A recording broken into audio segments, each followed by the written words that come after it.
انا مش هطلب منك غير حاجه واحده يا ابني. مش بقول لك هات مجموع عالي، بس هقول لك حاجه واحده: اعمل كل اللي تقدر عليه، كل اللي تقدر عليه. ليه؟ عشان يوم النتيجه جت حلوه فربنا كرمك على تعبك، جت وحشه ربنا شايل لك تعبك، بس مع النتيجه الوحشه ربنا بينزل على بيتكم كده لطف، اسمه لطف الاقدار.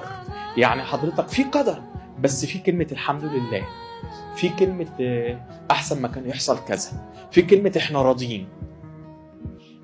دي ما بتجيش كده، دي ليها تمنها تعبك. وفي ناس ما مقضياها لحد اخر يوم، ويجي في اخر يوم يقول لك هو انا الحق الم الفيزياء في ساعتين قبل الامتحان؟ ماشي، تلحق يا حبيبي، كله تمام، دخلت سقطت الحمد لله.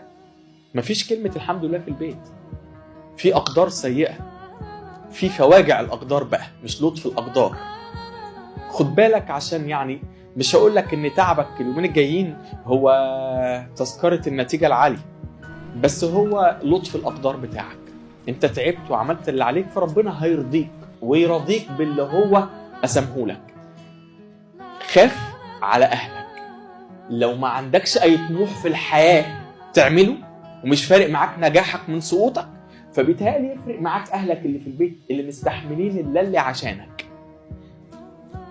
اللهم بلغت، اللهم فاشهد.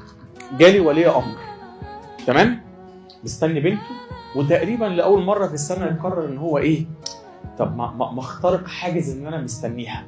فراح داخل كده قال ايه، يسلم وبتاع، اهلا وسهلا زي حضرتك، انا بس عاوز اطمن ايه على البنوته. قلت له عينيا.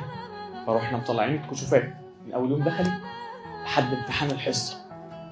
فغالبا الراجل كان ايه، فاكر ان الدكتوره راحت والدكتوره جت، الدكتوره طالعه من الدرس، الدكتوره رايحه الدرس، واكتشف ان ايه، البهيمه راحت البهيمه جت. هي درجاتها مش زباله، بس مش زي ما كان متوقع خالص خالص. طقم المساعدين حد في المجال الطبي، ولحقوا باسعافات اوليه، كان ممكن يروح في جلطه. ليه؟ صدمه. خد بالك برضو، ما هنا ايه، فكر كده بالراحه. زيه زي اي ولي امر، بقالنا اسبوعين واكتر الدنيا بتدي اولياء الامور على قفاهم، وضحناهم، ويعني من اقلهم لاعلاهم. فالراجل فعلا في لحظه انا كنت بترعب انه هيموت. ليه؟ من العشاء. ما هو الراجل مستحمل اللي بيتعمل فيه بره ليه، والدنيا بتلطش فيه ليه؟ عشان في الاخر في يوم من الايام حضرتك تبل ريقه. طب حضرتك ما بلتش ريقه، انت جبت جردل الميه ودلقته قدامه. خد بالك، ده انا اللي ماليش دعوه بيهم، هما الاتنين في بيتهم.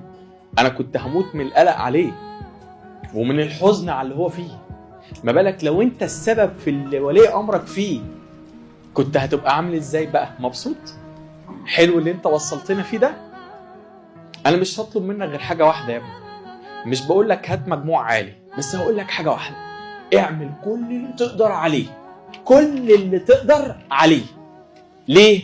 عشان يوم النتيجه جت حلوه فربنا كرمك على تعبك، جت وحشه ربنا شايل لك تعبك، بس مع النتيجه الوحشه ربنا بينزل على بيتكم كده لطف، اسمه لطف الاقدار. يعني حضرتك في قدر، بس في كلمه الحمد لله، في كلمه احسن ما كان يحصل كذا، في كلمه احنا راضيين. دي ما بتجيش كده، دي ليها تمنها تعبك. وفي ناس ما مقضياها لحد اخر يوم، ويجي في اخر يوم يقول لك هو انا الحق الم الفيزياء في ساعتين قبل الامتحان؟ ماشي، تلحق يا حبيبي، كله تمام، دخلت سقطت الحمد لله. مفيش كلمه الحمد لله في البيت. في اقدار سيئه، في فواجع الاقدار بقى، مش لطف الاقدار. خد بالك، عشان يعني مش هقول لك ان تعبك اليومين الجايين هو تذكره النتيجه العاليه، بس هو لطف الاقدار بتاعك. انت تعبت وعملت اللي عليك، فربنا هيرضيك ويرضيك باللي هو قسمهولك.